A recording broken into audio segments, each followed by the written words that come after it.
저는 68살 김말순입니다. 서울의 작은 아파트에서 혼자 살고 있습니다. 30년간 아이들에게 국어를 가르쳤지요.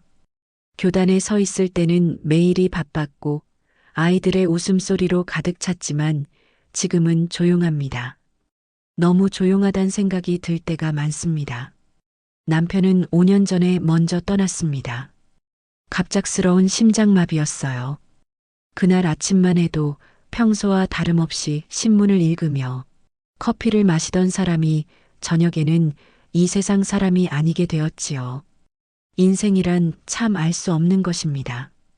딸 하나는 바쁩니다. 대기업에서 임원으로 일하며 승승장구하고 있어요. 한 달에 한 번 정도 얼굴을 보는 게 전부입니다. 전화도 일주일에 한 번 정도, 그것도 짧게 통화하는 것이 전부죠. 사람이 나이 들면 외로움이 가장 큰 적이라더니 참 맞는 말입니다. 그날도 평범한 화요일이었어요. TV를 보다가 핸드폰에 문자가 왔습니다. 하나였지요. 엄마 앱 하나 깔아드렸어요. 실버라이프라고 같은 취미 가진 사람들 만나는 앱이에요. 혼자 집에만 계시지 말고 사람들 만나세요.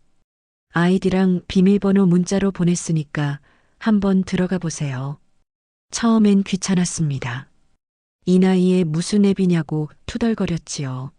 하지만 TV에서는 뻔한 드라마만 나오고 바깥은 추웠고 할 일이 없었어요. 그래서 궁금한 마음에 앱을 열어봤습니다. 화면에는 여러 동호회가 보였어요. 뜨개질, 등산, 요리, 사진까지 다양했죠. 사진이란 단어에 눈길이 갔습니다. 젊을 때 사진 찍는 걸 좋아했거든요. 남편과 데이트할 때도 항상 카메라를 들고 다녔어요. 결혼하고 아이 키우느라 잊고 지냈던 취미였지요. 사진 동호회 게시판을 눌러보니 회원들이 올린 사진들이 주르륵 나왔습니다. 풍경, 꽃, 거리의 모습들이 가득했어요. 그런데 한 장의 사진에서 눈길이 멈췄습니다. 오래된 폐가였어요. 덩굴에 뒤덮인 낡은 집이었는데 어딘가 낯이 익었습니다. 마치 오래전 꿈에서 본 장소 같았지요. 저도 모르게 댓글을 달았어요. 혹시 이곳이 종로구 옛 창신동 쪽 폐가인가요? 얼마 지나지 않아 답글이 달렸습니다. 맞습니다. 어린 시절 추억이 있는 곳인가요? 가슴이 살짝 떨렸습니다. 그곳은 제가 15살 때까지 살았던 동네였거든요. 아버지와 함께 살던 집 근처였습니다. 어떻게 이런 우연이 있을까 생각하며 긴 한숨을 내쉬었습니다. 그렇게 앱을 통해 과거의 기억이 불현듯 되살아났지요. 그날 밤 오랜만에 꿈을 꿨습니다. 어린 시절 그 집에서 아버지와 함께 있는 꿈이었지요. 아버지는 웃고 계셨습니다. 그 따뜻한 미소가 그리웠어요. 아버지가 공무원이셨는데 제가 28살 무렵 40여 년 전쯤 어떤 사건에 휘말려 힘든 시간을 보내셨죠. 결국 그 일로 인해 돌아가셨다고 어머니께서 말씀하셨어요. 자세한 이야기는 들은 적이 없습니다. 어머니도 그 후로 얼마 살지 못하셨으니까요. 다음 날 용기를 내어 앱에 답글을 남겼습니다. 네, 어릴 때 그 근처에서 살았어요. 혹시 이번 주말에 모임이 있나요? 그렇게 저는 뜻밖의 앱 가입으로 인해 낯선 세상으로 한 발짝 내딛게 되었습니다.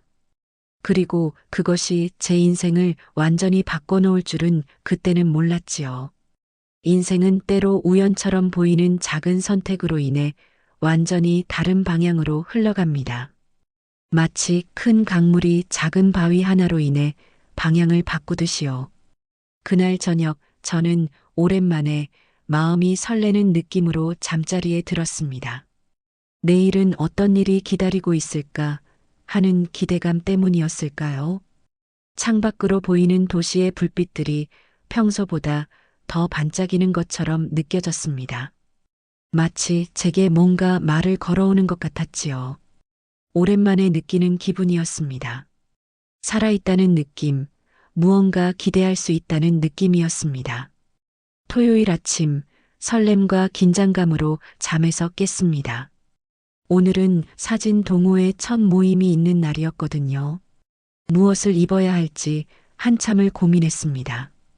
결국 남색 원피스에 가볍게 흰색 카디건을 걸치기로 했지요. 남편이 생전에 좋아하던 옷이었습니다. 거울을 보니 머리가 흐트러져 있어서 꼼꼼히 단장했습니다. 주름진 얼굴에 가볍게 파우더를 발랐지요. 이런 설렘은 얼마만인지 모르겠습니다. 아마 수십 년 만일 겁니다. 모임 장소는 인사동 근처 작은 카페였습니다. 길 찾는 법을 배워서 가보았죠. 생각보다 쉬웠습니다. 카페에 도착하자 이미 몇 분이 와 계셨어요. 대부분 저보다 조금 젊거나 비슷한 연배의 분들이었습니다.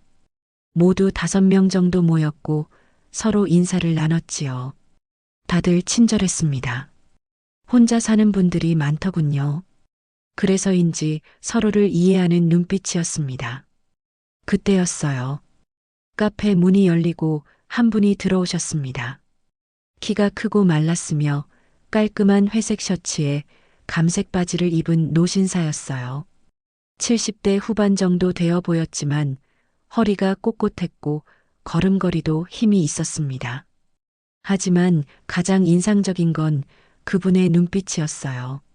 깊고 따뜻하면서도 어딘가 슬픔이 묻어 있는 듯 했지요. 그분이 우리 테이블로 다가왔습니다. 모임장인 박미영 씨가 그분을 소개했어요. 여러분, 이쪽은 우리 동호회의 실력자 박철수 선생님이세요. 전직 사진기자셨죠.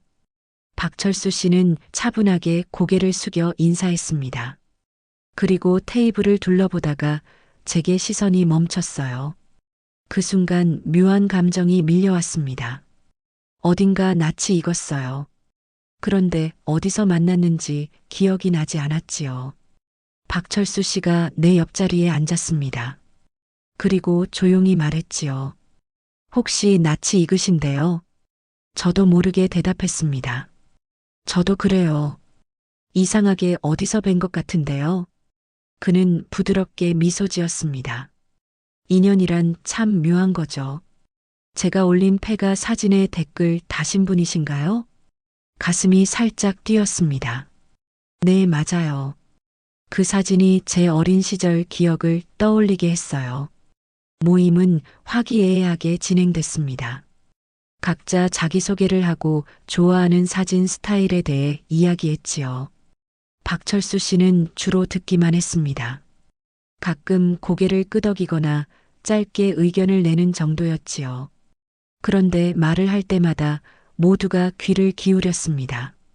그의 말에는 깊이가 있었거든요. 모임이 끝날 무렵 다음 주 토요일에 함께 창신동 근처로 출사를 가기로 했습니다. 그 낡은 폐가도 들러보자는 이야기가 나왔지요. 제 심장이 빠르게 뛰었습니다. 어린 시절 추억이 있는 곳을 다시 가본다는 생각에 설렘도 있었지만 왠지 모를 두려움도 있었어요. 헤어질 때 박철수 씨가 제게 말했습니다. 다음에 뵐 때는 옛날 그 동네 이야기 좀 해주세요. 저도 그 근처에서 자랐거든요. 집으로 돌아오는 지하철에서 계속 생각했습니다. 왜 그분이 그렇게 낯익은 느낌인지, 어디서 만난 적이 있는지 궁금했지요. 아마도 어린 시절 같은 동네에서 스쳐 지나간 이웃이었을까요? 아니면 그저 비슷한 세대의 사람들이 느끼는 친근감일까요? 그날 밤 오래된 앨범을 꺼내 보았습니다. 어린 시절 사진을 하나하나 들여다보았지요. 아버지, 어머니, 그리고 어린 저 모두가 행복해 보였습니다. 그 시절로 돌아가고 싶다는 생각이 들었어요. 아버지가 웃으시던 그때로 말이죠. 잠들기 전 문득 궁금해져서 인터넷에 박철수 사진 기자를 검색해 보았습니다. 몇 개의 기사가 나왔어요. 사회 고발 사진으로 이름을 알린 박철수 기자, 20년 전 돌연 은퇴라는 제목의 기사가 나왔습니다. 그 기사에는 박철수 기자가 20년 전 개인 사정으로 기자직을 내려놓았다는 내용과 그 후 행방을 감췄다는 이야기가 담겨 있었습니다. 그의 눈빛은 지금보다 더 날카로웠지만 어딘가 같은 슬픔을 간직하고 있었어요. 그날 밤 꿈에서 아버지를 만났습니다. 아버지는 제게 무언가를 말씀하시려는 듯 했지만 소리가 들리지 않았어요. 그리고 꿈속에서 박철수 씨의 모습이 아버지와 겹쳐 보였습니다. 이상한 느낌이었지요. 마치 퍼즐 조각이 맞춰지려는 듯한 느낌이 들었습니다. 아침에 눈을 뜨자 가슴 한구석이 묘하게 아렸습니다. 그것은 그리움인지 아니면 앞으로 일어날 일에 대한 예감인지 알 수 없었지만 분명 평소와는 다른 감정이었습니다. 창문 너머로 보이는 하늘은 유난히 맑았고 바람에 흔들리는 나뭇가지에는 이제 막 꽃봉오리가 맺히기 시작했지요. 봄이 오고 있었습니다. 그리고 저의 마음속에도 무언가 새로운 것이 피어나고 있었어요. 토요일 아침, 하늘은 맑았습니다. 겨울이 지나고 봄이 오는 길목이라 그런지 공기가 상쾌했지요. 출사 모임을 위해 서둘러 준비했습니다. 카메라는 오래전에 고장났지만 요즘은 휴대폰으로도 꽤 좋은 사진을 찍을 수 있더군요. 하나가 선물해준 새 휴대폰이었지요. 약속 장소인 종로 3가에 도착하니 이미 몇 분이 와 계셨어요. 박철수 씨도 그 중에 있었습니다. 그는 전문가용 카메라를 들고 있었어요. 무거워 보였지만 능숙하게 다루는 모습이 인상적이었습니다. 안녕하세요, 김말순 씨. 박철수 씨가 먼저 인사했습니다. 그의 목소리는 낮고 차분했어요. 모두 모이자 우리는 창신동으로 향했습니다. 버스를 타고 가면서 창밖을 내다보았지요. 도시는 많이 변해 있었습니다. 낮은 건물들이 사라지고 높은 아파트들이 들어서 있었어요. 그래도 길의 굽이나 산의 능선은 여전히 같았습니다. 우리의 기억처럼요. 창신동에 도착해 우리는 골목길을 걸었습니다. 모퉁이를 돌 때마다 어린 시절 기억이 물밀듯이 밀려왔지요. 이 골목에서 친구들과 숨바꼭질을 했고 저 가게에서는 캐러멜을 사 먹었어요. 가슴이 따뜻해지는 기분이었습니다. 그러다 문득 그 폐가가 보였습니다. 박철수 씨가 사진으로 올렸던 바로 그곳이었어요. 덩굴에 뒤덮인 2층 집이었습니다. 한때는 누군가의 보금자리였을 텐데 이제는 버려진 채 쓸쓸히 서 있었어요. 발걸음이 저절로 그곳으로 향했습니다. 다른 회원들은 다양한 각도에서 사진을 찍고 있었지요. 하지만 저는 그냥 서 있었습니다. 기억 속으로 빠져들고 있었거든요. 괜찮으세요? 박철수 씨의 목소리에 정신을 차렸습니다. 네, 그냥 생각에 잠겼어요. 여기 제가 어릴 때 살던 집 근처예요. 제가 말했습니다. 잠시 망설였지만 왠지 그에게는 말해도 괜찮을 것 같았습니다. 이 근처에서 우리 아버지께서 어떤 사건에 휘말리셨어요. 자세한 건 알지 못하지만 억울한 누명을 쓰셨다고 해요. 그 일로 아버지는 많이 괴로워하셨고 결국 그게 원인이 되어 돌아가셨죠. 박철수 씨의 표정이 굳어졌습니다. 그의 눈에 무언가 스쳐 지나가는 듯 했어요. 슬픔인지 놀라움인지 아니면 죄책감인지 잘 알 수 없었습니다. 정말 안타까운 일이네요. 그가 마침내 말했습니다. 그의 목소리가 약간 떨렸어요. 그날 우리는 폐가 주변을 천천히 걸으며 사진을 찍었습니다. 박철수 씨는 전문가답게 빛과 그림자를 활용해 멋진 사진들을 찍었어요. 그가 카메라를 다루는 모습은 마치 예술가 같았습니다. 사진이 왜 좋으세요? 제가 물었습니다. 그는 잠시 생각하더니 대답했어요. 사진은 잃어버린 걸 기억하게 해줘요. 순간을 붙잡는 거죠. 우리가 놓치고 싶지 않은 것들을 말이에요. 그의 말에 깊이 공감했습니다.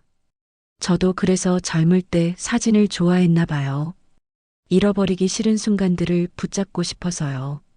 출사를 마치고 우리는 근처 찻집에 앉았습니다. 다른 회원들은 각자의 이야기로 시끌벅적했지만 저와 박철수 씨는 조용히 차를 마셨지요. 편안한 침묵이었습니다. 집으로 돌아가는 길, 박철수 씨가 제 전화번호를 물었습니다. 다음에 개인적으로 출사 가자고 하더군요. 가슴이 설렜습니다. 이런 기분은 정말 오랜만이었지요. 그날 밤 찍은 사진들을 보며 생각했습니다. 폐가 사진, 골목길 사진, 그리고 누군가 찍어준 저와 박철수 씨의 사진까지 다양했어요. 우리는 나란히 서 있었고 뒤로는 그 폐가가 보였지요. 묘하게도 그 사진 속에서 우리는 마치 오래된 친구처럼 보였습니다. 아니, 어쩌면 그보다 더 깊은 무언가로 연결된 것처럼 느껴졌지요. 창밖으로 달이 밝게 빛나고 있었습니다. 문득 생각했습니다. 지난 몇 년간 저는 그저 살아있다는 것만으로 만족하며 하루하루를 보냈어요. 하지만 이제는 뭔가 다른 것 같습니다. 가슴속에 작은 불씨가 피어오르는 것 같았지요. 궁금함, 설렘, 그리고 어쩌면 희망이라고 할 수 있을까요? 오랫동안 잊고 있었던 감정들이 다시 깨어나고 있었습니다. 마치 겨울잠에서 깨어나 봄을 맞이하는 생명처럼 말이죠. 창가에 앉아 차를 마시며 생각했습니다. 박철수 씨와 저, 그리고 그 폐가가 품고 있는 이야기가 어떻게 이어질지, 인생의 후반부에 만난 이 인연이 무엇을 의미하는지 궁금했습니다. 그리고 그 궁금함 자체가 오랜만에 느끼는 삶의 활력이었지요. 일주일이 지났습니다. 그동안 박철수 씨와 몇 번 통화했습니다. 별다른 이야기는 없었지만 그의 목소리를 듣는 것만으로도 마음이 편안해졌지요. 오랜 친구와 이야기하는 것 같은 느낌이었습니다. 하나에게 말하진 않았습니다만 요즘 저는 밤에 잠들기 전 그와의 만남을 생각하며 미소 짓곤 합니다. 이런 감정을 느끼는 게 얼마만인지 모르겠어요. 남편이 떠난 후 제 마음은 겨울 날씨처럼 차갑게 얼어붙어 있었는데 이제 봄이 오는 것처럼 조금씩 녹아내리는 느낌입니다. 토요일 아침 우리는 둘이서 북한산으로 출사를 가기로 했습니다. 딸 하나가 알면 놀랄 거예요. 제가 이렇게 적극적으로 누군가와 시간을 보내는 걸 본 적이 없을 테니까요. 저도 제 모습이 낯설었습니다. 하지만 기분 좋은 낯설음이었지요. 북한산은 봄 기운으로 가득했습니다. 아직 꽃은 피지 않았지만 나뭇가지에는 새싹이 돋기 시작했어요. 우리는 천천히 산책로를 걸으며 사진을 찍었습니다. 박철수 씨는 가끔 제게 구도나 빛의 활용법을 알려주었지요. 마치 사진 수업을 듣는 기분이었습니다. 점심을 먹기 위해 작은 정자에 앉았습니다. 제가 준비한 김밥과 단무지를 나눠 먹었지요. 간단한 식사였지만 산속의 맑은 공기와 함께여서 그런지 꿀맛이었습니다. 산새들이 지저귀는 소리와 함께하는 식사는 오랜만에 느끼는 평화로움이었어요. 박철수 씨는 가끔 사진을 찍다 멈춰서서 먼 산을 바라보곤 했습니다. 그럴 때면 그의 눈빛이 멀리 다른 세계를 보는 것 같았지요. 박철수 씨는 왜 사진기자가 되셨어요? 물어보았습니다. 그는 잠시 산을 바라보더니 대답했지요. 진실을 담고 싶었어요. 세상의 진짜 모습을 말이죠. 더 자세히 물어보고 싶었지만 그의 표정이 복잡해 보여 망설였지요. 하지만 용기를 내어 물었습니다. 갑자기 은퇴하신 이유가 있으신가요? 그는 가방에서 낡은 종이 한 장을 꺼냈습니다. 흑백 사진이었어요. 이건 40년 전 부패 시장 사건의 증거 사진입니다. 사진을 들여다보았습니다. 어두운 실내에서 두 남자가 서류 봉투를 주고받는 모습이었어요. 한 남자는 당시 서울의 한 구청장이었던 것 같았습니다. 다른 한 명은 얼굴이 선명하지 않았지요. 그 사건 우리 아버지 얘기 들은 적 있어요. 갑자기 머릿속에 생각이 스쳤습니다. 아버지가 공무원이셨고 어떤 부패 사건에 억울하게 연루되셨다는 어머니의 말씀이 떠올랐지요. 박철수 씨의 눈이 커졌습니다. 김말순 씨의 아버지 성함이 혹시 김진짜 호짜입니다. 제가 대답했어요. 그 순간 박철수 씨의 표정이 창백해졌어요. 그럼 말순 씨는 김진호 씨의 딸? 네, 맞아요. 아버지를 아세요? 집에 돌아온 후 저는 오래된 상자를 찾아 꺼냈습니다. 아버지의 유품이 담긴 상자였어요. 그 안에는 아버지가 공무원 시절 받은 상장들과 옛 신문 스크랩이 있었습니다. 어머니가 모아두셨던 것이지요. 떨리는 손으로 신문을 펼쳤습니다. 거기에는 40년 전 일어난 구청 비리 사건에 대한 기사가 있었어요. 구청장이 뇌물을 받았다는 의혹이 제기되었지만 결정적 증거가 없어 유야무야 되었다는 내용이었습니다. 그리고 그 사건의 희생양이 된 몇몇 공무원들 명단 중에 아버지 이름이 있었지요. 다른 신문 스크랩에는 박철수 기자에 대한 내용도 있었습니다.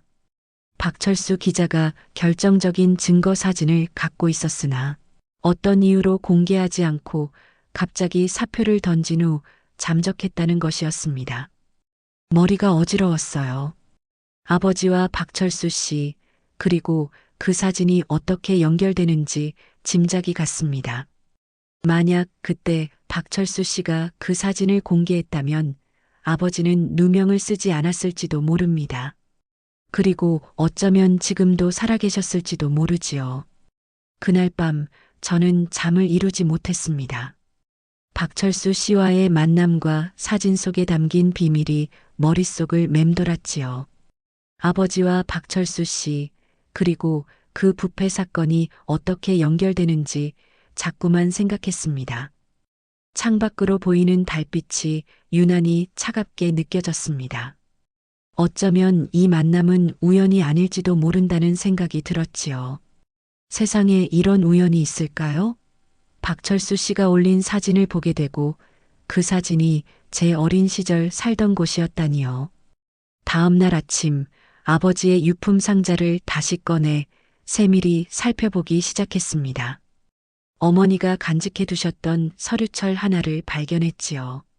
그 안에는 아버지가 공무원 시절 썼던 메모와 일기장도 있었습니다.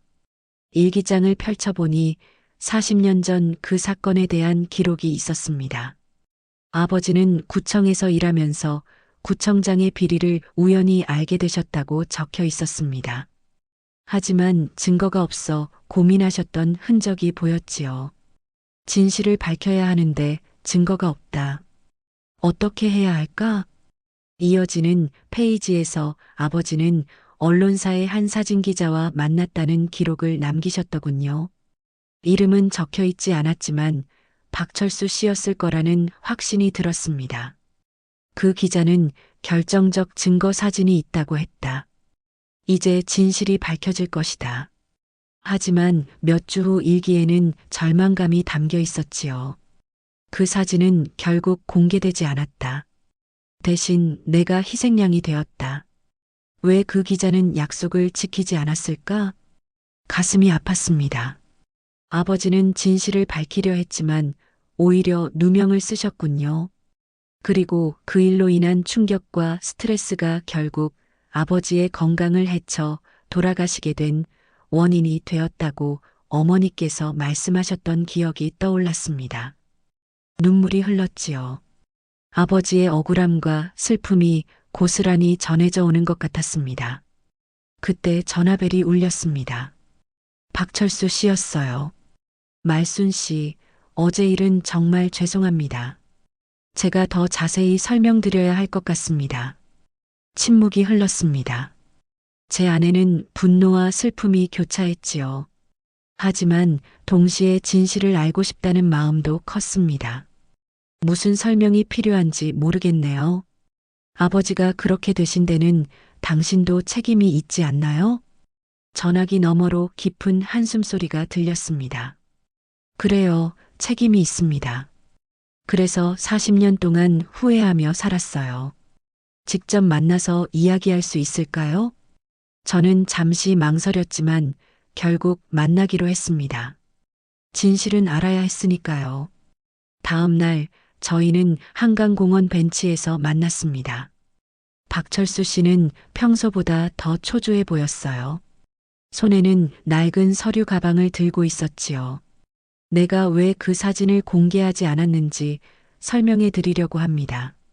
그는 가방에서 오래된 편지 한 장을 꺼냈습니다. 위협 편지였지요. 구청장 측에서 보낸 것으로 보이는 그 편지에는 만약 사진을 공개하면 박철수 씨의 가족들이 위험에 처할 것이라는 내용이 담겨 있었습니다. 당시 저는 노모와 어린 딸이 있었어요. 협박에 겁을 먹었죠. 그래서 결국 사진을 공개하지 않고 사표를 던졌습니다. 하지만 그것이 제 인생 최대의 실수였어요. 김진호 선생님 같은 분이 희생되는 걸 막지 못했으니까요. 눈물이 그의 주름진 얼굴을 타고 흘러내렸습니다. 저도 눈물을 참을 수 없었지요. 복잡한 감정이 가슴속에서 일렁였습니다. 분노, 슬픔, 그리고 어쩌면 이해까지도요. 그래서 그 이후로 계속 숨어 사셨던 거예요? 박철수 씨는 고개를 끄덕였습니다. 쏟아진 물은 다시 담을 수 없다고 생각했습니다. 그래서 은둔하며 살았지요. 하지만 마음속 깊은 곳에는 항상 그날의 후회가 있었어요. 그리고 이제 와서 말순 씨를 만나게 되다니 이건 운명인 것 같습니다. 집으로 돌아오는 길에 머릿속이 복잡했습니다. 아버지의 원통함을 생각하면 박철수 씨를 용서할 수 없을 것 같았지요. 하지만 그의 입장에서 생각해보면 가족을 지키기 위한 선택이었다는 것도 이해가 됐습니다. 우리는 모두 삶의 갈림길에서 어쩔 수 없는 선택을 하며 살아가는 것일까요? 그날 밤 저는 오래된 사진첩을 다시 펼쳐보았습니다. 아버지와 함께 찍은 마지막 사진이 눈에 들어왔지요. 아버지는 웃고 계셨지만 눈빛에는 슬픔이 서려 있었습니다. 이제야 그 눈빛의 의미를 알 것 같았습니다. 진실은 가끔 우리에게 더 큰 상처를 주기도 하는군요. 며칠 동안 저는 생각을 정리했습니다. 복잡한 감정 속에서 무엇이 옳은지 판단하기 어려웠지요. 한편으로는 아버지의 억울함을 생각하면 박철수 씨를 원망하게 되었고, 다른 한편으로는 그의 입장도 이해가 되었습니다. 가족을 지키기 위한 선택이었다는 걸 이해하면서도 그 선택이 우리 가족에게 얼마나 큰 상처를 주었는지 생각하면 가슴이 아팠지요. 결국 저는 박철수 씨에게 전화를 걸었습니다. 진실을 정확히 알고 싶었어요. 우리는 창신동 근처 조용한 카페에서 만나기로 했지요. 그날따라 하늘은 유난히 맑았습니다. 아버지가 지켜보고 계신 것 같다는 생각이 들었어요. 카페에 도착하자 박철수 씨는 이미 와서 기다리고 있었습니다. 그의 얼굴은 피곤해 보였어요. 아마도 저와 마찬가지로 며칠 밤을 뒤척였을 겁니다. 앉자마자 박철수 씨는 낡은 서류 봉투를 테이블 위에 올려놓았지요. 이게 모든 증거입니다. 그때 찍은 사진들, 녹취록, 메모들까지요. 40년 동안 숨겨왔던 것들입니다. 저는 조용히 봉투를 열어 내용물을 살펴보았습니다. 사진들, 구청장의 비리를 기록한 메모들, 그리고 아버지와 나눈 대화 기록까지 있었어요. 아버지는 박철수 씨에게 제보자였던 것이었습니다. 마지막 페이지에는 협박 편지가 있었지요. 구청장 측에서 보낸 그 편지에는 가족들에게 해를 입히겠다는 끔찍한 내용이 담겨 있었습니다. 모든 것을 본 후 저는 눈물을 참을 수 없었습니다. 아버지의 용기와 정의감, 그리고 결국 그것이 가져온 비극적 결말까지 모든 것이 명확해졌지요. 하지만 가슴속에 분노도 일었습니다. 왜 그때 사진을 내놓지 않았어요? 그때 아버지가 얼마나 고통스러워 하셨는지 아세요? 박철수 씨의 눈에도 눈물이 고였습니다. 난 그땐 두려웠어요. 가족이 위협받고 있었거든요. 하지만 그게 핑계라는 것도 알고 있습니다. 용기가 부족했던 겁니다. 당신도 피해자였다는 거 알아요. 하지만 그 진실 때문에 우리 집안은 무너졌어요. 아버지는 누명을 쓰고 돌아가셨고 어머니도 그 슬픔을 이기지 못하고 얼마 후 돌아가셨습니다. 저는 고아가 되었지요. 그 순간 둘 다 말없이 울었습니다. 세월의 무게가 한꺼번에 쏟아지는 것 같았어요. 40년이라는 시간 동안 우리 각자가 안고 살아온 상처와 아픔이 그 자리에 모두 모인 것 같았지요. 잠시 후 박철수 씨가 떨리는 목소리로 말했습니다. 용서를 구하는 것도 주제넘은 일인 줄 압니다. 하지만 이제라도 진실을 세상에 알리고 싶어요. 그래서 전시회를 준비하고 있습니다. 그때의 사진들로요. 저는 아무 말도 할 수 없었습니다. 이미 늦었다는 생각이 들었어요. 아버지도 어머니도 이미 이 세상에 계시지 않은데 무슨 소용이 있을까 하는 생각이 들었지요. 그래도 한편으로는 진실이 밝혀진다는 것 자체가 의미가 있다는 생각도 들었습니다. 시간이 필요합니다. 제가 마침내 입을 열었어요. 당신을 용서할 수 있을지 모르겠어요. 하지만 진실은 밝혀져야 한다고 생각합니다. 그렇게 우리는 헤어졌습니다. 집으로 돌아오는 길에 머릿속에는 복잡한 생각들이 맴돌았어요. 용서란 무엇일까? 진실은 얼마나 소중한 것일까? 그리고 인생의 선택들이 얼마나 많은 영향을 미치는지에 대해 생각했습니다. 집에 도착해서 오랜만에 딸 하나에게 전화를 걸었습니다. 갑자기 그녀의 목소리가 듣고 싶었지요. 하나는 제 목소리가 평소와 다르다며 걱정했습니다. 하지만 저는 괜찮다고 안심시켰어요. 곧 모든 이야기를 들려주겠다고 약속했지요. 그날 밤 창밖으로 보이는 별들을 바라보며 생각했습니다. 아버지와 어머니는 저 별들 중 하나가 되어 저를 지켜보고 계실까요? 그들은 제가 박철수 씨를 용서하길 바라실까요? 그 답을 찾기 위해 저는 오랫동안 별을 바라보았습니다. 어쩌면 용서는 상대방을 위한 것이 아니라 나 자신을 위한 것인지도 모르겠습니다. 한 달이 지났습니다. 그동안 저는 박철수 씨와 연락을 끊고 혼자만의 시간을 가졌습니다. 마음속에서는 여전히 갈등이 있었지만 시간이 흐르면서 조금씩 정리가 되는 느낌이었어요. 아버지와 어머니가 계셨다면 어떤 선택을 하셨을까 생각해 보기도 했지요. 아버지는 항상 정의롭고 올바른 분이셨습니다. 어쩌면 용서하는 쪽을 선택하셨을지도 모르겠다는 생각이 들었어요. 어느 날 아침 우편함에 작은 편지 한 통이 들어 있었습니다. 박철수 씨의 글씨체였지요. 천천히 편지를 펼쳤습니다. 김말순 씨께 마지막 사진전을 열기로 했습니다. 40년 전 그 사건의 진실을 모두 공개하는 자리가 될 것입니다. 당신이 꼭 와주셨으면 합니다. 다음 주 토요일 오후 2시 인사동 갤러리 소월에서 기다리겠습니다. 손이 떨렸습니다. 가야 할지 말아야 할지 망설여졌지요. 하지만 마음 한구석에서는 이것이 아버지를 위한 마지막 의무라는 생각이 들었습니다. 진실은 밝혀져야 했으니까요. 토요일이 다가왔습니다. 저는 오랜만에 정장을 꺼내 입었습니다. 남편이 사준 진주 목걸이도 걸었지요. 특별한 날이라는 생각이 들었거든요. 아버지의 억울함이 풀리는 날이니까요. 갤러리에 도착했을 때 이미 많은 사람들이 모여 있었습니다. 언론인들, 시민단체 관계자들, 그리고 일반 관람객들까지 다양했지요.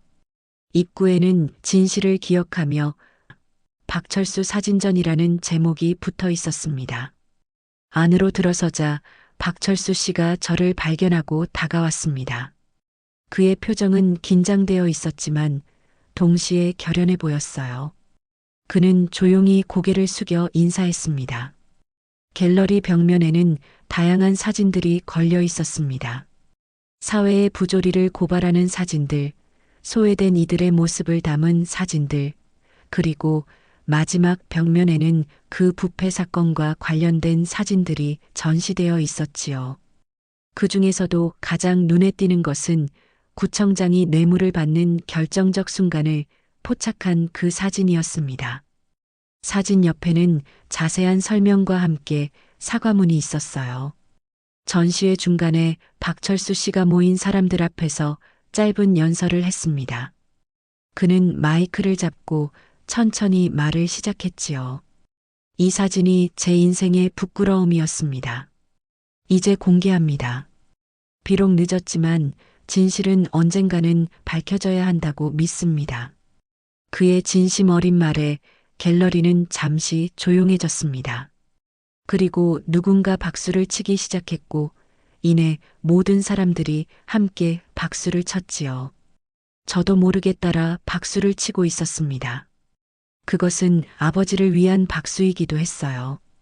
언론인들이 박철수 씨를 둘러싸고 질문을 쏟아냈습니다. 그는 모든 질문에 담담하게 대답했지요. 40년 전 부패 사건의 진실, 그가 왜 사진을 공개하지 못했는지, 그리고 그로 인해 희생된 사람들에 대한 이야기까지 모두 털어놓았습니다. 그의 모습에서 진정한 용기가 느껴졌어요. 전시장을 둘러보며 저는 생각했습니다.